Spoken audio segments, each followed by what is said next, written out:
Well, well, well, I said confidently. If it isn't the ghost of President Garfield Taffington and his vice president, one half of the Lincoln Memorial, just as I suspected. I care nothing for your suspicions, snarled the ghost of former President Garfield Tyronius Taffington as he pulled on his frighteningly long mustache whiskers. The ghost of the former president's mustache was a great bristly thing, which connected up on either side to the ghost of the former president's sideburns. Beyond that, he was dressed in period-appropriate clothing, at least period-appropriate to the period in which President Garfield Taffington had died, which was somewhere in the mid-1910s, though nobody was really sure since records were being kept pretty haphazardly back then. "I've come," said the ghost of the former president, "to reclaim what was once mine." "What's that?" I asked him. "Are you serious?" he shouted back. "I'm talking about the White House. I'm going to retake the White House. That should be pretty obvious, I would think." "I don't think I understand," I told him. "Don't you sass-mouth me, son," scolded the ghost of the former president. "You know what I had to do to get here? I fought a frost giant in Valhalla. I completed the 16 impossible tasks of Gorgolgotha the Inscrutable, which is where I encountered and tamed my noble vice president, one half of the Lincoln Memorial. I battled my way through 17 levels of the anti-matter city of misshapen delights, and bested one of the ancient Hindu death gods at a game which hasn't existed on Earth in 10,000 years. "Could you describe the game?" I asked. "It was like Monopoly," said the ghost of the former president, "but slower, much slower. And you used camels instead of... Look, that's not the point, okay? The point is that I was exploring the outer ethereal realms of all existence, which is what you get to do when you're a level 13 soul. I wouldn't expect somebody like you to understand, of course." "Interesting," I replied. "So, are all level 13s condescending jerks? Or is that something specific to you?" "Still with the sass," he muttered. "Listen, if I seem a little on edge, it's because I haven't eaten or slept since I was forced to swim the breadth of the unknowable chasm of cosmic horror. And also, I think I have a rock in my shoe.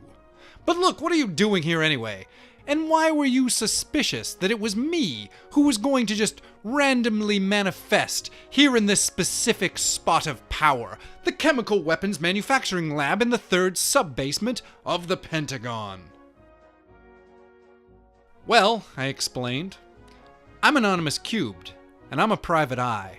I was hired to help a woman who's been having bad dreams about you and your vice president for the past 13 days now. Yes, I'd hijacked her subconscious to find a way back into the land of the living," explained the ghost of the former president. "A little secret I learned battling the Kung Fu monkey guardians of the gates of Heaven 63. "Interesting," I said. "Also, this isn't the chemical weapons manufacturing laboratory in the 3rd sub-basement of the Pentagon. It's a Big Ricky's Chili and Beer Fun Time Entertainment and Food Slop Hole Emporium of Wonderment." "I don't know what that is," said the ghost of the former president. "Have you ever been to a theme restaurant?" I asked him. "We didn't really have those in my time," he told me.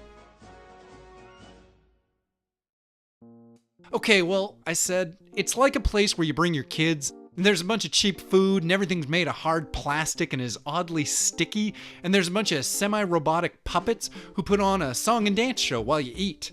Also, there's some video games and I think a ball pit." "This establishment sounds like quite a wonder," said the ghost of the former president as he looked about the location.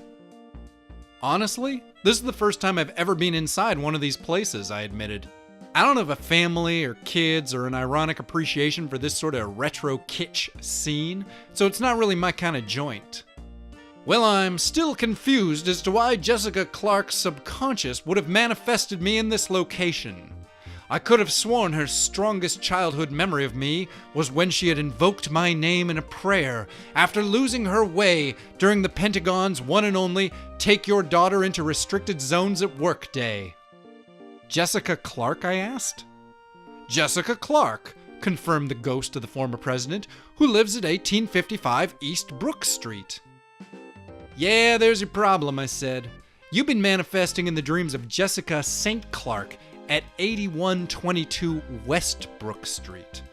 And her formative memory of you was when she was in this eating establishment on a school field trip, and she saw 3 boys beat a small singing robot to death with a history textbook that had your face on the cover. Oh my goodness, said the ghost of former President Garfield Taffington. This is quite embarrassing. Yeah, I'm pretty uncool too, I told him. You really messed up that poor lady's sleep patterns. And why? Just so you could use her as a doorway back into the mortal realm? Seems like kind of a dick move, especially for a former president. I feel like you're not really a political scholar, are you? Asked the ghost of the former president. It's not exactly my forte, no, I told him. I'm a private eye, a detective. I help people solve problems. Well, the ghost of the former president said, I feel sort of bad about all of this, for taking up everybody's time and everything. I guess if it's all the same, I might just be on my way now? I wish it were that simple, I told him. But I feel like you really owe us something for the inconvenience.